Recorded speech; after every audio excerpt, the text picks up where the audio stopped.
Vennakkara government സ്കൂളിൽ രാഹുൽ മാങ്കൂട്ടത്തിലിനെ തടയാൻ ശ്രമം. ബിജെപി പ്രവർത്തകരാണ് തടയാൻ ശ്രമിച്ചത്.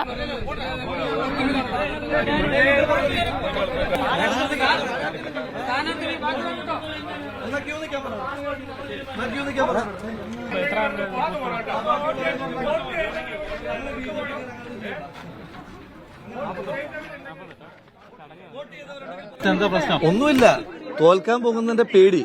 അതായത് നമുക്ക് കാൻഡിഡേറ്റ് പാസ് തരുന്നത്, കാൻഡിഡേറ്റിന് പാസ് ഉണ്ട്, കാൻഡിഡേറ്റിന്റെ പാസ് തരുന്നത് പോളിംഗ് സ്റ്റേഷനകത്ത് പോകാൻ വേണ്ടിയിട്ടാണ് നമുക്ക് പാസ് തരുന്നത്. ഇവിടെ ലോങ് ക്യൂ ആണ്. അപ്പൊ ഇവിടുത്തെ പ്രത്യേകത എന്ന് പറഞ്ഞാൽ ഈ പ്രദേശത്തിന്റെ ഒരു പ്രത്യേകത, ഇവിടെ വലിയ തോതിൽ UDF ഭൂരിപക്ഷമുള്ള ഒരു പ്രദേശമാണ്. അപ്പൊ നമ്മുടെ വോട്ടർമാർക്ക് വലിയ ബുദ്ധിമുട്ടുണ്ടാവുകയാണ്. അപ്പൊ അവര് പരാതി പറഞ്ഞു. അപ്പൊ പരാതി പറഞ്ഞതിന്റെ അടിസ്ഥാനത്തിൽ ഞാനിവിടെ വന്നു. ഞാനിവിടെ വരുമ്പോൾ ഇവിടെ തൊട്ടു മുൻപ് ഇടതുപക്ഷ സ്ഥാനാർത്ഥി വന്നു. അന്നേരം BJP-ക്കാർക്ക് പ്രശ്നമില്ല. BJP-യുടെ സ്ഥാനാർത്ഥി വരുന്നതിനകത്ത് BJP-ക്കാർക്ക് പ്രശ്നമില്ല. ഞാൻ വെണ്ണക്കര 48-ാം നമ്പർ ബൂത്ത്. അതെ. അപ്പൊ അതിനകത്ത് BJP-ക്കാർക്ക് കോൺഗ്രസ് കാൻഡിഡേറ്റ് വരുമ്പോൾ മാത്രം പ്രശ്നം, LDF-ന്റെ കാൻഡിഡേറ്റ് വരുമ്പോൾ പ്രശ്നമില്ല. ഇതാ ഞാൻ പറഞ്ഞത്, കമ്മ്യൂണിസ്റ്റ് ജനത ഒരു തടസ്സമില്ല. നിയമപരമായിട്ട് എന്തെങ്കിലും തെറ്റ് ചെയ്തോ? ഉള്ളിൽ വെച്ച് അവർ പറയുന്നത് കാൻഡിഡേറ്റ് അകത്ത് കയറാൻ പാടില്ല. അപ്പം സ്വാഭാവികമായിട്ട് അകത്തുണ്ടായിരുന്ന UDF-ന്റെ ബൂത്ത് ഏജന്റ് ചോദിച്ചു, നിങ്ങളുടെ കാൻഡിഡേറ്റ് വന്നില്ലേ? അല്ല, ഞങ്ങളുടെ കാൻഡിഡേറ്റ് വരാം. അതെന്തിനാ? അവരുടെ കാൻഡിഡേറ്റ് വരാം, UDF കാൻഡിഡേറ്റ് വരാൻ പറ്റില്ലേ? നമുക്ക് കാൻഡിഡേറ്റിന്റെ പാസ് തരുന്നത് തന്നെ ഇവിടെ എല്ലാ പോളിംഗ് സ്റ്റേഷനിലും പോകാൻ വേണ്ടിയിട്ടാണ് നമുക്ക് പാസ് തരുന്നത്. എല്ലാവർക്കും കയറാൻ കഴിയില്ലല്ലോ. പോളിംഗ് ഏജന്റ്, കാൻഡിഡേറ്റിന്റെ ഏജന്റിനും അതുപോലെ തന്നെ കാൻഡിഡേറ്റിനുമാണ് എല്ലാ പോളിംഗ് സ്റ്റേഷനിലും പോകാൻ കഴിയുന്നത്. ഇത് പരാജയപ്പെടുമെന്ന് ഉറപ്പിച്ചു കഴിഞ്ഞപ്പോൾ ഉണ്ടാകുന്ന, ഇപ്പൊ ഇവിടെ നിൽക്കുന്ന മഹാഭൂരിപക്ഷ ആളുകളും UDF-ന്റെ വോട്ടർമാരാ. അപ്പൊ ഇവർ വിചാരിക്കുന്ന കുറച്ചൊന്ന് ഒച്ചയും ബഹളം ഉണ്ടാക്കിയാൽ ഈ ആളുകൾ വോട്ട് ചെയ്യാതെ പോകും. അങ്ങനെയൊന്നും പേടിക്കുന്ന ആളുകളല്ലല്ലോ, അല്ലേ?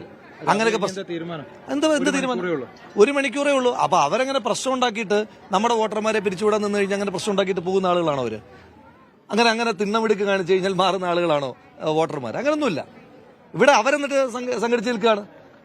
പോളിംഗ് സ്റ്റേഷനകത്ത് ഒരു ബൂത്ത് ഏജന്റല്ലേ പറ്റൂ. ഇവർക്ക് എല്ലാവർക്കും കൂടെ കയറാൻ എന്താ അവകാശമുള്ളത്? കാൻഡിഡേറ്റിനകത്ത് കയറാൻ പറ്റില്ല.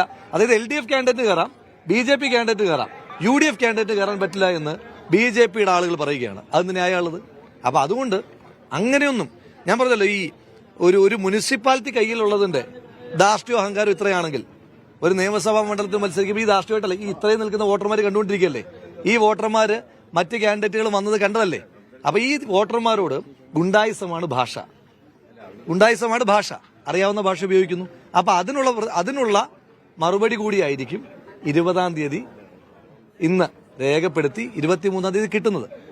23-ാം തീയതി ജനങ്ങൾ തന്നെ ബൂത്തിൽ ഞാൻ അകത്ത് പോയിട്ട് സംസാരിച്ചു. ഒന്നും നമുക്ക് അകത്ത് കയറാം, അകത്ത് കയറി സംസാരിക്കുന്ന ന്യായമായ വിഷയം. എന്നാൽ ഇവർക്ക് ആർക്കും ഈ ഡിലേ പരിഹരിക്കണം എന്നില്ല. ഇവിടെ നിങ്ങൾ കാണുന്നുണ്ടല്ലോ, നിങ്ങളൊന്ന് ആ വിഷ്വൽ കാണിക്കൂ. വെണ്ണക്കര ഗവൺമെന്റ് സ്കൂളിലാണ് UDF സ്ഥാനാർത്ഥി രാഹുൽ മാങ്കൂട്ടത്തിലിനെ തടയാൻ ശ്രമിച്ചത്.